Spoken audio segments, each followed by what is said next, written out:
Hidup bahagia di dalam berumah tangga adalah merupakan impian semua orang, termasuk aku yang hidup dalam kecukupan.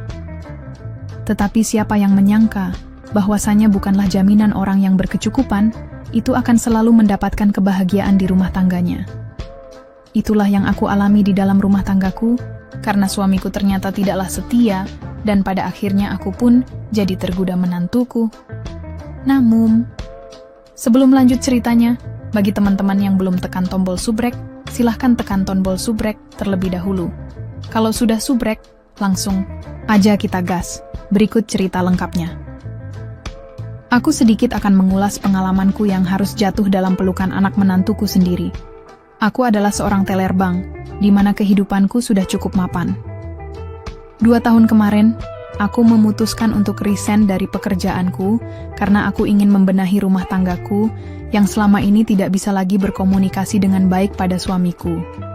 Karena kami memiliki kesibukan sendiri-sendiri. Kami sudah mempunyai 1 anak dan dia sudah menikah, tetapi memang aku sudah ada niat untuk memulai dari awal lagi sebuah hubungan dengan suamiku. Tapi ternyata suamiku malah memilih untuk bercerai saat aku sudah keluar dari pekerjaanku. Dan apa yang bisa aku lakukan?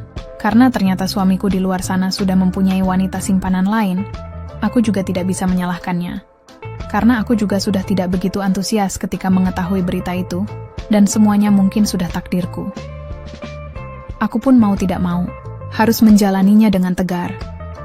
Aku sendiri saat itu sudah tidak bermimpi untuk menikah lagi. Keseharianku lebih banyak aku buat untuk jalan-jalan dengan teman-temanku.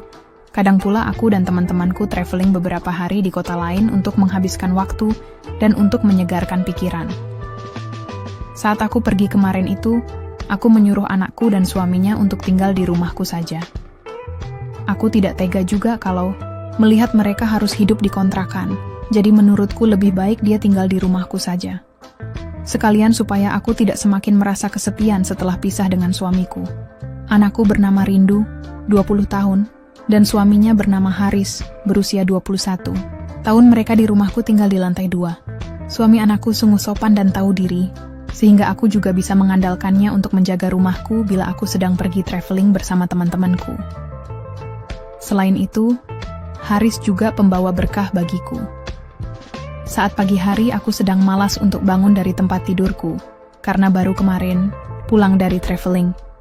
Dan kebetulan hari itu hari Minggu, memang aku sengaja untuk bermalas-malasan. Hari itu aku akan gunakan untuk tidur sepuasnya, pembantuku hari itu juga aku liburkan, biar tidak mengganggu privasi tidurku. Karena memang aku masih lelah, baju tidurku yang berwarna putih menyelimutiku. Aku lihat diriku sekilas sepertinya agak gemukan dikit. Aku pikir seharusnya aku sudah waktunya mulai senam lagi. Ketika itu waktu menunjukkan jam 9 pagi, sayup-sayup aku dengar suara langkah kaki yang melangkah menuju komarku. Pada saat terdengar suara ketukan di pintu komarku, sengaja aku diamkan saja. Mungkin itu pembantuku yang ada perlu. "Selamat pagi, Bu," terdengar suara laki-laki. Oh, ternyata Haris. Dalam batinku, mau apa dia pagi-pagi ini mencariku? Aku masih terpejam dan kedua tanganku di bawah bantal. Haris memanggil namaku berkali-kali, "Bu, Bu," dengan ketukan berulang kali. Tak lama kemudian aku mendengar kunci pintu diputar dan terlihat kepala Haris yang mengintip dari balik pintu komarku itu. Aku sedikit melirik dari sudut mataku, karena aku memang lagi tak mau diganggu. Haris berjalan semakin mendekatiku. "Bu," bisikan suaranya terdengar pelan sekali. Aku tetap diam saja dan terus berpura-pura tertidur dengan pulas. Beberapa saat kemudian, aku tidak mendengar apapun. Tak kusangka ternyata Haris sudah di sampingku. Kurasakan adanya gerakan pada diriku. Aku jadi teringat kalau saat itu aku masih memakai gaun tidur yang lumayan, sehingga ada yang agak terlihat ngeplat. Aku mengintipnya lagi dari celah mataku tampak kalau Haris ketika itu melihatku dengan mata yang menganga sambil menelan ludah. Pelan-pelan, tangannya menuju ke gaun yang aku pakai. Sungguh hatiku semakin berdebar tak karuan. Mau ngapain menantuku ini? Tapi aku terus berpura-pura memejamkan mataku. Suara Haris mencoba memanggilku kembali. Bu. Mungkin dia sedang ingin memastikan bahwa aku beneran sedang tertidur pulas. Ketika aku masih berpura-pura tidur, sedetik kemudian aku rasakan pada celah gaunku ada sedikit angin yang masuk menyentuhku. Selanjutnya tangan Haris memegang bibirku, sungguh aku tambah kaget sekali. Tapi aku mencoba untuk tenang agar dia tidak curiga. Kurasakan tangannya semakin jauh saja melangkah, tetapi sekali lagi aku masih terus memejamkan mataku. Saat aku intip lagi, ternyata wajah Haris sungguh dekat sekali denganku. Tapi aku yakin kalau Haris tidak mengetahui kalau aku sedang berpura-pura tidur. Nafasku aku atur agar tetap tenang dan selembut. Mungkin, tetapi tetap saja bulu kudukku meremang. Lebih busyetnya lagi, Haris ternyata tidak mau menyia-nyiakan kesempatan yang ada, sehingga secara tidak langsung mempertemukan kutub utara dan kutub selatan. Aku yang memang sudah cukup lama tidak seperti ini semenjak bercerai dengan suamiku, aku pun mulai tergugah jadinya. Tetapi lagi-lagi, aku putuskan untuk diam dan mengikuti saja alur cerita yang sedang ditulis oleh menantuku Haris. Dari apa yang berlaku saat itu, sebenarnya aku ingin mengeluarkan suara lagu rohani. Tapi aku takut, nanti malah membuatnya kaget. Jadinya aku hanya bisa menghayatinya dengan tetap bertahan, supaya jangan sampai menantuku itu terkejut dan takut. Sebenarnya dalam hati aku merasa bingung juga kenapa aku hanya membiarkan menantuku itu terus dengan kebebasannya.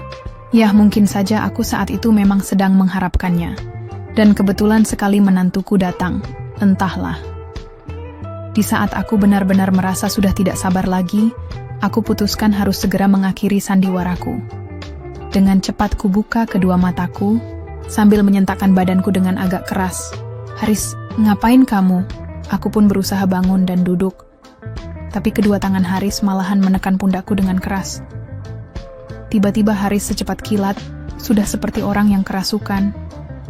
Aku berusaha memberontak, ku kerahkan seluruh tenagaku. Tapi apalah dayaku sebagai seorang wanita, apalagi memang sebenarnya penolakanku itu hanyalah sebagai formalitas saja. Bu, maafkan Haris, Bu. Sudah lama sekali aku ingin mendapatkan kesempatan untuk bisa merasakan semua ini. Maafkan saya, Bu. Seraya Haris melepaskannya lalu memandangku dengan pandangan penuh dengan permohonan. Kan ada istrimu yang masih muda dan cantik. Ibu kan sudah tua, Haris. Ujarku lembut. Tapi saya sudah lama tergila-gila dengan ibu. Apalagi Haris tahu ibu sudah lama pisah dengan suami. Pasti ibu juga kangen akan hal itu kan? Kata Haris. Haris akan obati rasa kangen ibu itu. Lanjutnya. Ah kamu Haris, ya sudahlah terserah kamu sajalah. Kataku. Aku pura-pura menghela napas panjang padahal aku sudah tak sabar menunggu lagi. Perlahan tapi pasti Haris mendekat ke arahku.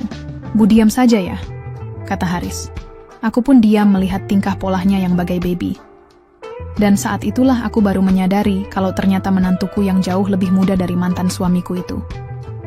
Terbukti jauh lebih baik dari suamiku dari caranya melambungkan sukmaku, sehingga walau belum sampai pada intinya, aku sudah merasa kalau aku telah berada jauh tinggi di alam nirwana dunia. Alah mak, indahnya dunia ini. Dalam hati aku bergumam, kenapa kita tidak dari dulu saja seperti ini Haris? Lanjutku. Kemudian aku pun bangun dan berjalan ke kamar mandi. Kulihat Haris mengikutiku. Haris jangan ikut ibu malu, kataku. Aku pun berusaha menutup pintu kamar mandi, tapi Haris menahannya dan memaksa ikut masuk. Saya ingin lihat Bu, kata Haris. Terserah deh, kataku. Tetapi Haris kembali lagi dengan rengekannya, sehingga serta-merta aku pun menyetujui keinginannya di kamar mandi itu. Aku di pagi hari itu sudah tidak ingat lagi kalau Haris adalah suami anakku alias menantuku. Aku terus mengejar bintang-bintang bersamanya. Untunglah ternyata, istri Haris sejak pagi sekali, kata Haris sudah pergi karena ada acara di tempatnya kerja. Dan tentu saja seharian penuh sampai menjelang istrinya pulang sekitar jam 5 sore, sudah tidak lagi terhitung berapa bintang yang kami dapat. Yang lebih gilaunya lagi adalah, pada saat malam harinya, saat itu aku sedang berada di dapur dan anakku menonton TV, tiba-tiba Haris sudah berada di dekatku. Ibu, ucapnya lirih sekali. Haris kamu nekat amat itu ada istrimu. Ucapku panik. Tenang saja ibu mertuaku sayang. Haris hanya mau pesan. Nanti pintu kamar ibu jangan dikunci ya. Ucapnya seraya pergi tanpa menunggu jawabanku. Dalam hati, aku hanya berucap, "Iya Haris sayang, ibu akan selalu menantikan hadirmu." Semenjak itulah aku tidak lagi pergi-pergi untuk traveling bersama teman-temanku, karena aku rasa yang ku cari-cari ternyata ada di Runah. Yah, Haris, menantuku yang membuatku kembali berjiwa muda lagi. Apa yang ku dapatkan dari Haris itu benar-benar sangat berarti. Aku makin sayang dengan Haris. Ada saja metode-metode terbaru yang baru darinya. Sekian dan terima kasih. Sekali lagi, tidak pernah lupa Mimin ingin mengingatkan bahwa tidak ada maksud untuk merusak moral. Tapi di sini kami selaku admin channel Makyem hanya berbagi pengalaman dari viewer saja, yang tentu saja tidak untuk ditiru. Terima kasih sudah mau mendengarkan kisah nyata ini. Ambil baiknya dan buang buruknya dari cerita kisah ini. Semoga hal seperti ini tidak terjadi kepada kita semua bosku, dan semoga kita semua dilindungi dari mara bahaya. Amin ya rabbal alamin. Terima kasih dan sampai jumpa di cerita selanjutnya. Jangan lupa like, komen, share, dan subscribe. Oh iya, kira-kira kalian semua bosku yang terhormat kepengen kisah-kisah yang seperti apa lagi nih? Tolong berikan komentar-komentar kalian di video ini ya.